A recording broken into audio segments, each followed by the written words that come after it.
सारे रिश्तेदारों के सामने धूमधाम से करवाती है मंगम्मा। वहाँ आए उसके सहेलियां मंगम्मा से ऐसे कहते हैं, तुम्हारी बहू कितनी सुंदर है। काली वसुधा को देख वो उसका मजाक उड़ाते हैं। हाँ हाँ, कितनी प्यारी लड़की है। वैसे भी मंगम्मा ना सुंदरता को थोड़ी देखती है। ऐसे कहते हैं, अरे हाँ मंगम्मा, तुम्हारी इतनी सुंदर बहू दहेज में कितना लाई है। हाँ, क्या दहेज, काय का दहेज। तुम्हें पता है ना, मैं पैसों को उतना मूल्य नहीं देती क्योंकि मेरे पास बहुत पैसा है। इसीलिए पैसों को छोड़कर मैं अच्छी घर से अच्छी मन की बहू लाई हूँ। बाहर तो मंगम्मा यही कह रही थी, लेकिन अंदर वसुधा जो 100 एकड़ का भूमि अपने साथ दहेज में ला रही है, उसके बारे में सोचते हुए बहुत खुश होती है। तू तो जल रही है कि मुझे बहुत अच्छी मन की बहू मिली है। ये कहकर मंगम्मा वहाँ से चली जाती है। कुछ दिन बाद मंगम्मा की सहेलियां वहाँ आते हैं। अरे रे, क्या हुआ मंगम्मा, इतनी अच्छी मन की बहू को इतना उल्टा सीधा कह रही हो, ऐसा क्या हो गया। हाँ, अच्छे मन को क्या खा जाऊंगी मैं। इसके बाप ने मुझे वचन दिया था कि वो 100 एकड़ का भूमि देगा मुझे, लेकिन शादी के बाद तो उसने सिर्फ 50 एकड़ दिया है, कुत्ता कहीं का। और मैं यहाँ सपने बुन रही कि इसके लाए हुए 100 एकड़ से मैं इस गांव का जमींदार बन जाऊंगी, लेकिन जैसे मैंने सोचा वैसे कुछ नहीं हुआ। ऐसे वो अपने सहेलियों के साथ उसका पूरा गुस्सा कह देती है।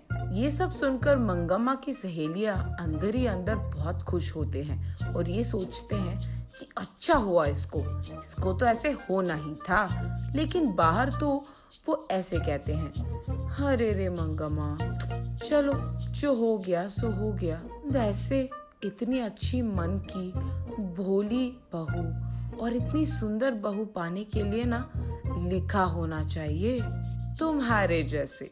ऐसे हंसते हुए उसका मजाक उड़ाकर वहाँ से चले जाते हैं। छह, इस बहू के कारण ये लोग भी मेरा मजाक उड़ा रहे हैं, ऐसे चिढ़ जाती है। उसके कुछ दिन बाद मंगम्मा की एक रिश्तेदार उसके घर आती है। क्यों मंगम्मा, कैसे हो तुम? माफ कर देना, मैं तुम्हारे बेटे की शादी में नहीं आ पाई, लेकिन बहू को तो दिखा दो, ऐसे कहती है। ठीक तभी वहाँ वसुधा को गुजरते हुए देख मंगम्मा, कौन है ये अति सुंदर लड़की? तब मंगम्मा जो कुछ भी हुआ उसे बताती है। ये सुनकर वो रिश्तेदार ऐसे कहती है, ये सब छोड़ो, कम से कम पोता पोती नसीब हुए क्या? हाँ हाँ, वही रह गया था, ऐसे गुस्से में कहती है मंगम्मा। हाँ, तो फिर और क्या सोच रही है मंगम्मा, इस कचरे को यहीं से भगा दो। उसके बाद तेरे बेटे के लिए ना एक अच्छी सुंदर बड़े घर की बेटी मैं लाऊंगी, ऐसे कहती है। वहीं खड़ी ये सब सुनती है वसुधा। वो दुर्गा माँ के पास जाकर ऐसे रोने लगती है। देवी, मैंने क्या पाप कर दिया? इस रंग में जन्म पाकर बचपन में ही तूने मुझे धोखा दे दिया। शादी के बाद मुझे बच्चे भी नसीब नहीं हुए। अब लग रहा है कि मेरी शादी भी टूट जाएगा। इनके पैसों की प्यास में क्या मेरी जिंदगी व्यर्थ हो जाएगी? ऐसे रोती रहती है। अगले दिन मंगम्मा के घर के सामने एक मुनि आता है और भवती भिक्षाम देहि ऐसे पूछते हैं। ये सुनकर वसुधा एक थाली में सारे व्यंजनों को लगाकर उस मुनि के पास जा ही रही थी कि मंगम्मा ये देख, हाँ, जो भी यहाँ आता है उसको ये सब देने के लिए तेरे बाप ने यहाँ 100 एकड़ का भूमि नहीं छोड़ा है। आई बड़ी, तुझे खिलाना ही बहुत ज्यादा हो गया और तू इसको खिला रही है, चल निकल यहाँ से, ऐसे गुस्सा करती है।